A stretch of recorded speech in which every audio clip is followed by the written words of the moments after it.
What is going on, everybody? We are back with another review, and in this one, we are reviewing Season 1, Episode 2 of The Terror. This episode was called Gore. It was directed by Edward Berger. I think they still do directed in directed by Edward Berger, written by Sue Hugh. Uh, it looks like it's mostly 2 to 3 people that directed this season. Um, Written by Sue Hugh, and this episode released March 26th, 2018, which was actually just a day after the first episode release. So they must have did like a 2-day special event before they started doing it once a week. This episode had almost 2 million less viewers than the first one. I'm kind of sad about that because I actually feel like it got better. So with this one, the episode starts off with them sending 3 parties. I thought it was 2 parties in 2 directions, but they made it seem like it was 3 parties in 3 directions. I think it's still only 2 parties in 2 directions. It does take place. It takes place. I want to say it's like 6 to 8 months after the first episode, and basically what they do is they send 2 groups out going in 2 different directions, east and south. I was right. It's just 2 directions, east and south. And the group that treks out east doesn't find anything. They come back. Everyone's fine. However, the group that treks south runs into some other issues. During all this, they find a draft. The admiral and his second in command try to patch things up between the two of them. The admiral even says, like, "Hey, I messed up and I'm sorry." And his second in command is trying to tell him, "I'm not here to place judgment. That's not the issue." And you kind of start to find out what I believe, if I'm correct, is the admiral.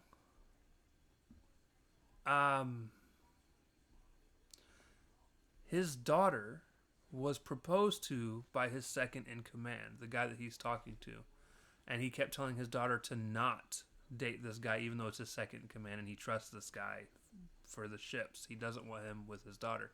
I don't know how much of this is he doesn't think he's good for her, or how much of this is he's not going to think any man is ever good for her. So I'm not sure, and I feel like that might be where some of the tension lies, or at least that's what they're alluding to. Some of the tension lying. We also get the same second command dude starts to basically get close to conversation wise. Another guy on his ship that's an Irishman that grew up in England, so he doesn't remember much of being from Ireland, as far as or much living there, and he's kind of got this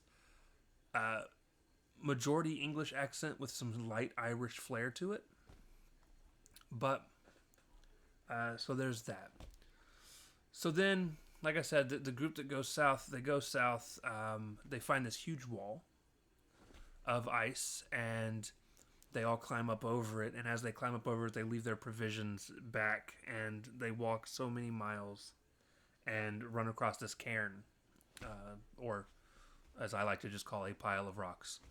Uh, but it's one that was put there by England, or I believe it's by England at some point. It may have even been them. And they wrote a note, put it in a metal tube, and then dropped it in the cairn and closed up the cairn. And then apparently we're going to go to one more cairn and then backtrack to their supplies. So they go back to their supplies, and once they get back, the boat that they had been dragging all the stuff in was tipped over, and shit was scattered all over the ground. And they were like, "Well, who could have done this?" And somebody said, "Maybe a bear." And they were like, "Nah, this ain't that. There's no way just one bear did all this." So they build up camp, pick up all the stuff. They don't flip the boat back over, but they do pick up all the stuff. And once they pick up all the stuff, they build their tents, and then a big storm comes in that night. So once the big storm comes in,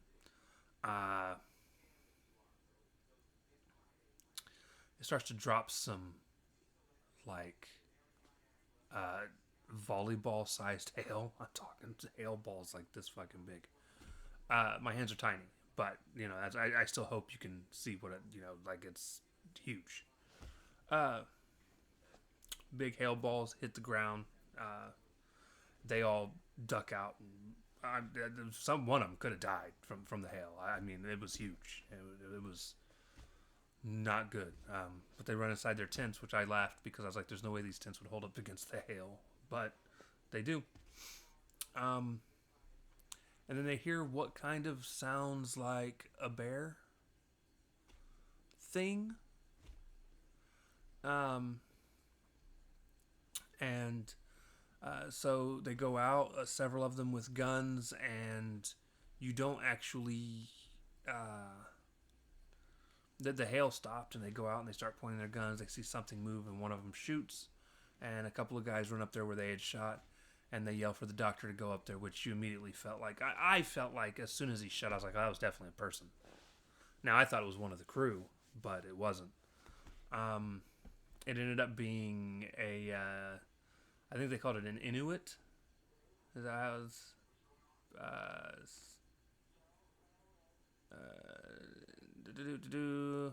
Yeah, an Inuit man.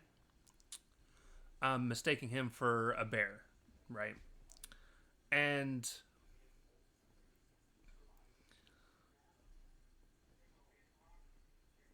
when they're tending to him, and his daughter is freaking out because obviously her dad was just shot. The doctor urges everyone to pick him up and bring him down the hill, and the doctor starts to go back, and then all of a sudden you see one of their people who's down on the ground with a gun in his hand get absolutely like slaughtered by this weird polar bear creature looking thing, at least what you could see of one. And the next scene, it pans over, and that group that went south is is coming back to the ships, and they go to do surgery on the Inuit man that they had accidentally killed or shot. I just spoiled it for you.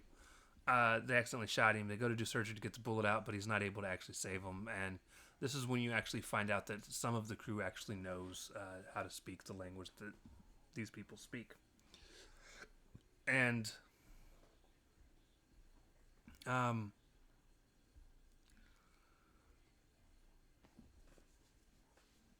he ends up dying because they can't get the bullet out.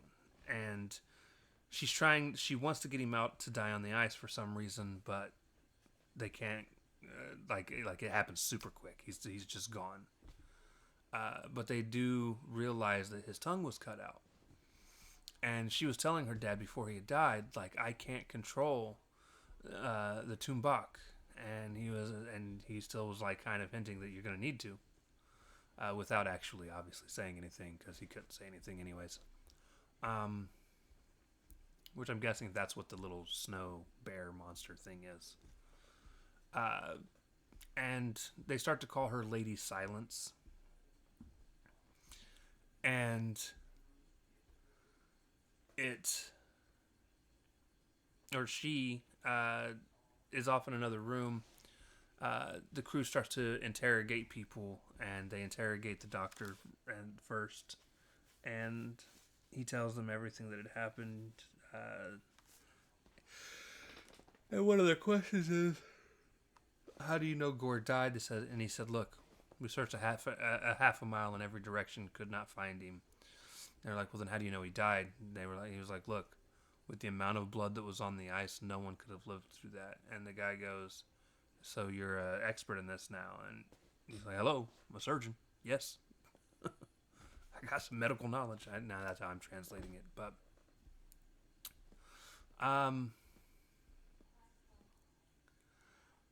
afterwards, the second in command dude goes to talk to the lady, who is now being nicknamed Lady Silence, because she doesn't speak to anyone for killing her dad.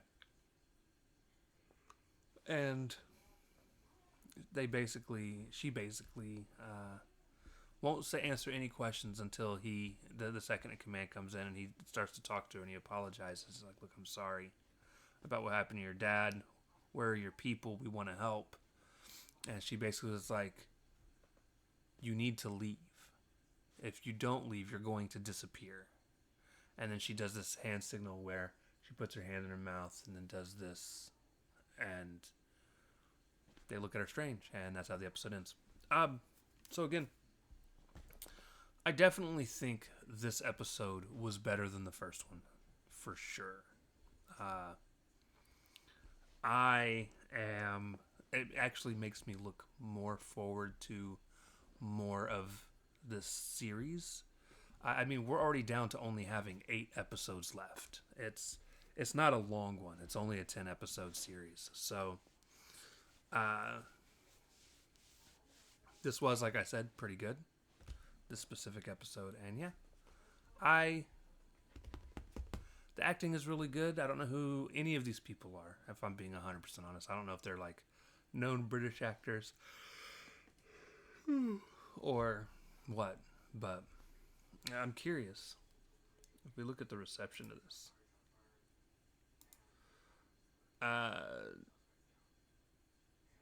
it looks like the season 1 received positive reviews from critics on Rotten Tomatoes. The season as a whole has a 94% based on 70 viewers, with an average rating of 8.1 out of 10. The website's critical consensus reads, a thriller wrapped in a prestige drama package.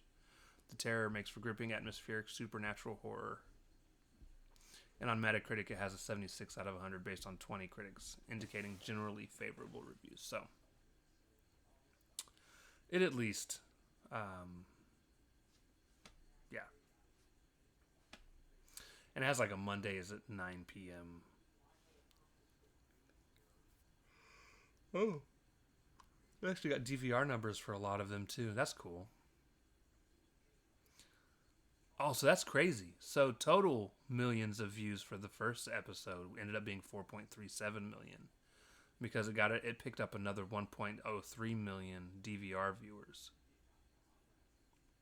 And there's like a 1.12, 1.07, 1.04. So it seemed to, at least for the first few episodes, have over 1 million DVR viewers. That's neat. That's cool that they actually kept track of all that. All right. But yeah, so that's season 1, episode 2. That is Gore. Again, I look forward to watching more of this because, again, I am really enjoying it. So we'll get there when we get there. I love y'all. We'll see you next time. Don't forget, we're also still doing Alfred Hitchcock Presents as the alternate to this currently. This will finish way before that one will. So look forward to seeing what comes out of that next. Love you guys. We'll see you next time. Peace.